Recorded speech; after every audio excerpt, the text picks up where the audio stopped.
हो भाई साहब, साला इसका पावर तो बहुत ज़बरदस्त है। पंप बहुत जल्दी होता।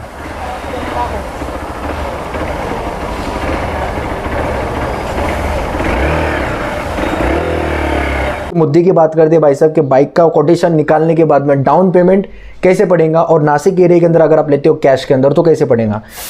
करते हैं आज की फ्रेश और नए ब्लॉग की शुरुआत। हेलो नमस्ते अस्सलाम वालेकुम, this is Sajid, welcome to my YouTube channel, welcome to my blog. तो कैसे हैं आप सब लोग, उम्मीद करता हूं गाइस आप सब लोग ठीक होंगे। वेल गाइस, लास्ट ब्लॉग के अंदर मैंने आपको एक अपडेट दी थी मेरी बाइक को लेकर 150 पल्सर, और जिसके इंजन के अंदर से बहुत ज्यादा आवाज आने की वजह से मैं ज्यादा लॉन्ग रूट के ऊपर राइड नहीं कर पा रहा था। और ये सेकंड टाइम था। लास्ट टाइम मैं जब गया था मैं माथेरान जाने की टाइमिंग के अंदर डायरेक्टली इतना आवाज आ रहा था, इंजन के अंदर से पूरा ऑयल खत्म हो गया था। सेकंड टाइम नानेघाट गया था, नानेघाट आने के बाद में फिर इंजन के अंदर से आवाज आना शुरू हो गया। तो मतलब मेरे को ये समझ में आया कि भाई साहब अगर मैं लॉन्ग राइड करता हूं मेरी बाइक को लेकर तो मुझे थोड़ा सा इंजन का प्रॉब्लम बनेगा, और बहुत ज्यादा प्रॉब्लम बढ़ जाएंगी तो मैं आगे चल के उसको ठीक से क्लियर भी नहीं कर पाऊंगा। तो फाइनली जाकर बाइक क्लियर हो चुकी है, बट मैंने अभी फाइनल डिसीजन ये लिया है भाई साहब एक काम करते हैं, सीधे सीधा बाइक को बेचते, क्योंकि अगर अभी बेचूंगा ना तो उसका एक सही अमाउंट मिलेगा मुझे। बहुत ज्यादा काम बढ़ जाने के बाद में, इंजन का लफड़ा हो जाने के बाद में मुझे उतना रीसेल का अमाउंट मिलेगा नहीं।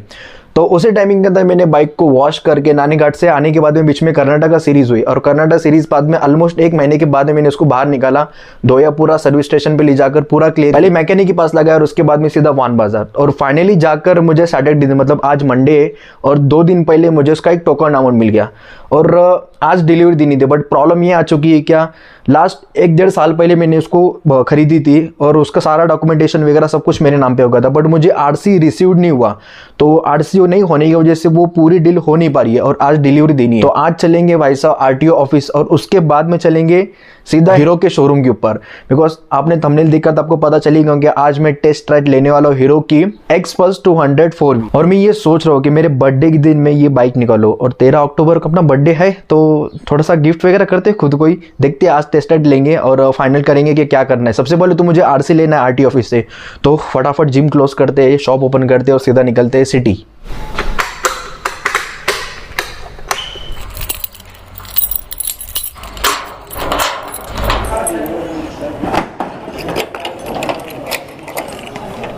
बिस्मिल्लाहिर्रहमानिर्रहीम।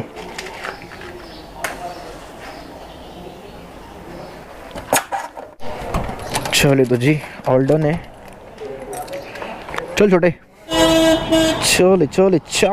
चाबी किधर है?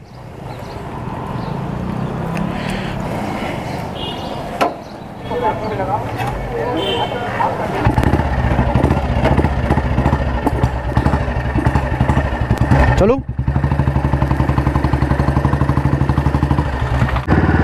चले तो जी, ऑलमोस्ट टाइम हो रहा है कुछ 11:20। और गाइस ऑलमोस्ट 15 से 20 दिन के बाद है मोटो व्लॉगिंग हो रही है भाई। एक रीज़न ये भी बोलते हैं कि प्लान नहीं बन रहे थे, बिकॉज मानसून भी चल रहा था और बीच में बारिश भी बहुत ज़्यादा परेशान कर रही थी। बारिश से तो दिल भर गया भाई साहब। मैं वो सोचा कि मतलब भाई एक बार बारिश रुक जाए, विंटर शुरू हो जाए, वो टाइमिंग के अंदर ट्रिप प्लान करेंगे अपनी न्यू बाइक के ऊपर। अभी तक ये फिक्स नहीं है न्यू का, बट फिर भी देखते चलते भाई साहब। आरटीओ कॉर्नर आने वाला है, आरटीओ ऑफिस जाकर फटाफट वहाँ पे वेरिफिकेशन कराएंगे ओनर होने का, और उसके बाद में सीधा आरसी लेते चलेंगे भाई साहब हीरो के शोरूम पे।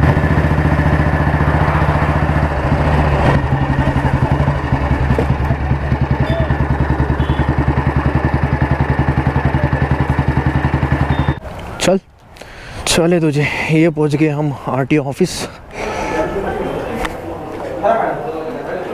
23 नंबर खिड़की है। मैडम आरसी बुक भेजने आरसी बुक मिलने के लिए थोड़ा सा टाइम लगने वाला है। और दूसरी बात ये है, ऐसा आधार कार्ड ले लिया है, उसके ऊपर नंबर लिख कर और मैडम कॉल करेंगी, और अभी देखते हैं कॉल कब आएगा उनका। लगता नहीं कि जल्दी कॉल आने वाला है, क्योंकि आज तो बहुत ज़्यादा ज़रूरत थी, क्योंकि मेरे को डिलीवरी देनी थी। आरसी बुक देंगे पैसे मिलेंगे, और नहीं देंगे तो पैसे नहीं मिलेंगे। तो जी यहाँ से भी निकलते सीधा के शोरूम में।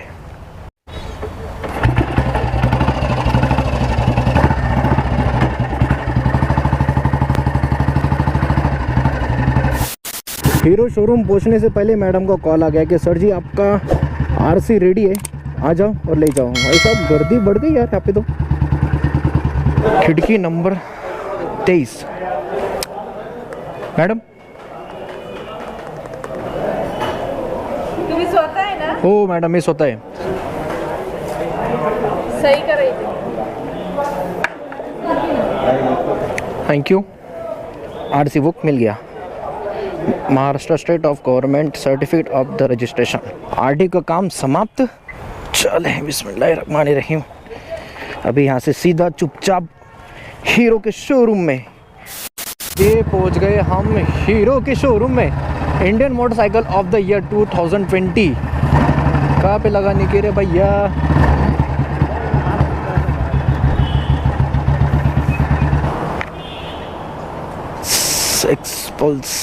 एक्सपल्स वहाँ पे कितने सारे लगेली एक्सपल्स?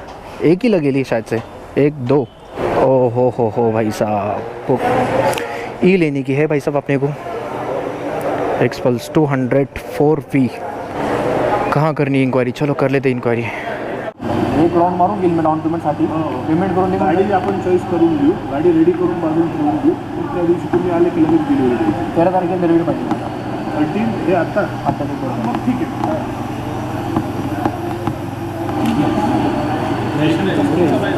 गाडी इथे तुम्हाला याच्यावरती पण चालवायची तरी चालवा. इथे ग्राउंडवर चालवा, इथे शोरूमच्या आत चालून घ्या. काय ठीक है चालो चला। बिस्मिल्लाहिर्रहमानिर्रहीम। हाइट बहुत मजबूत है।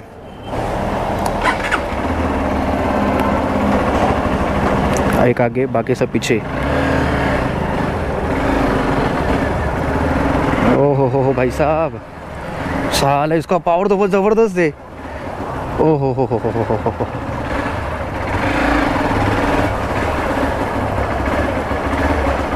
हाँ परत राउंड है का सा? चले। हाइट ज़बरदस्त है भाई साहब बाइक का, कोई टेंशन नहीं है, एकदम ज़बरदस्त है। साला बाहर निकलो था ना तो मज़ा आ गया था भाई।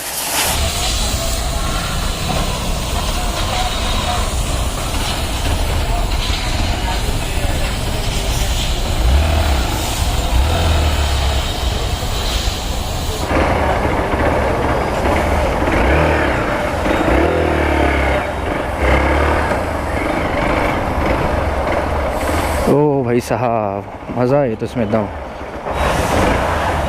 हैंडलिंग के लिए एकदम सही है। थोड़ा सा हैंडल मेरे को लग रहा है कि हैंडल राइजर लगाना पड़ेगा, पर बाकी सब चंगा इसी तगड़ा है कि नहीं। पिकअप बहुत जल्दी है यार, मतलब इसका ज़बरदस्त मज़ा है। मतलब पिकअप के अंदर है वो भाग रही। ओह हो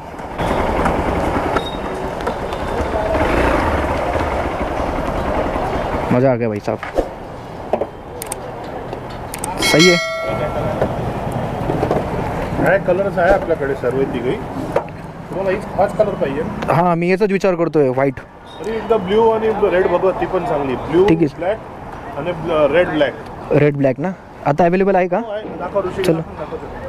चलो जी, वाइट कलर का अपन ने टेस्ट राइड ली अभी, और 2 कलर है, एक रेड कलर में और एक देखते और कौन सा कलर है। अच्छा इसको शूटिंग नहीं है। बात करते सीधा मुद्दे की, बाइक कैसे पड़ेंगी। उसके पहले टेस्ट राइड करने के लिए वहाँ पे एक व्हीकल कुछ अवेलेबल थी नहीं, तो किसी और की बुकिंग बाइक मुझे मिली, तो मेरे को ज़्यादा टेस्ट राइड करने का मिला नहीं। सिर्फ शोरूम के राउंड लगाया और थोड़ा सा ऑफ रोडिंग करने के लिए मिला।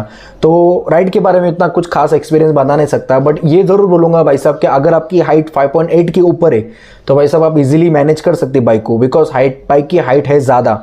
मेरी हाइट है 5.9 और मुझे थोड़ा सा लग रहा था कि भाई साहब बाइक की हाइट ज़्यादा है, तो अगर 5.8 के नीचे अगर किसी की हाइट होंगी तो उसको थोड़ा सा डिसबैलेंस होगा करने के लिए। और दूसरी बात है कि मुद्दे की बात करते हैं भाई साहब कि बाइक का कोटेशन निकालने के बाद में डाउन पेमेंट कैसे पड़ेगा, और नासिक एरिया के अंदर अगर आप लेते हो कैश के अंदर तो कैसे पड़ेगा।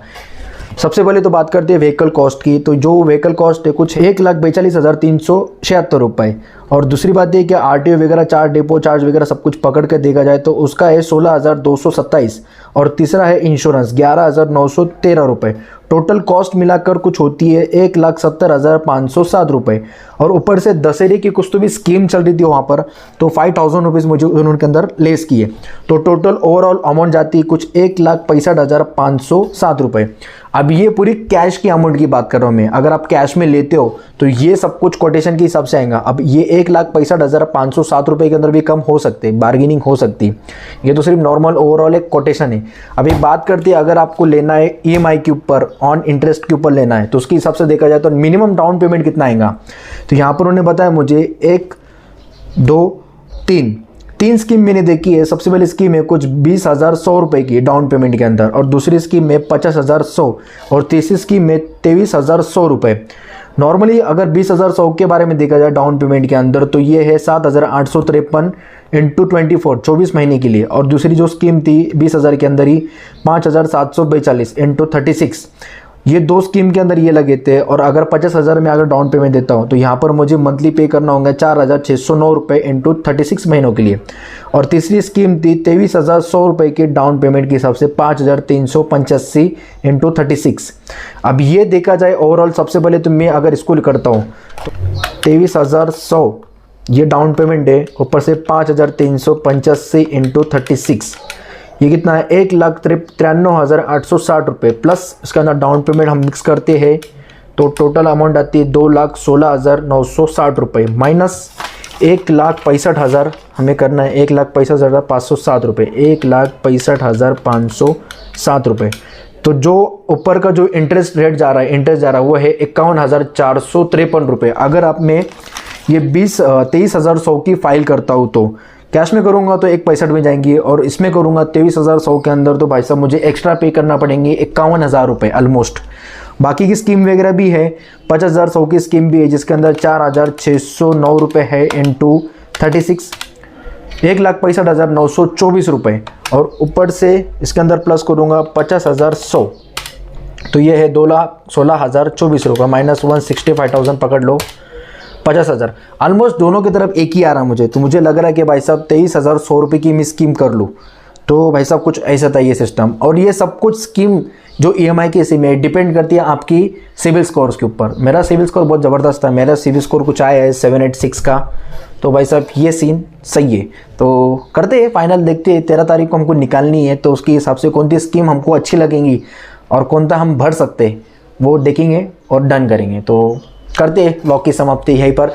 आप भी बताना मुझे कि कैसी लगे ये बाइक वगैरह आपको, तो कर ही लेते फाइनल। अपने गोल के अंदर थी एडवेंचर बाइक दिस ईयर, तो ये साल आ रही है भाई एडवेंचर। तो करते हैं आज की व्लॉग की समाप्ति यहीं पर। अगर आपको मेरा व्लॉग अच्छा लगा तो लाइक करना, चैनल के ऊपर नहीं हो तो सब्सक्राइब जरूर करके आना। तब तक के लिए टाटा बाय बाय, खुदा हाफिज़, अपना ख्याल रखना, मैं भी अपना ख्याल रखूँगा। Over and out.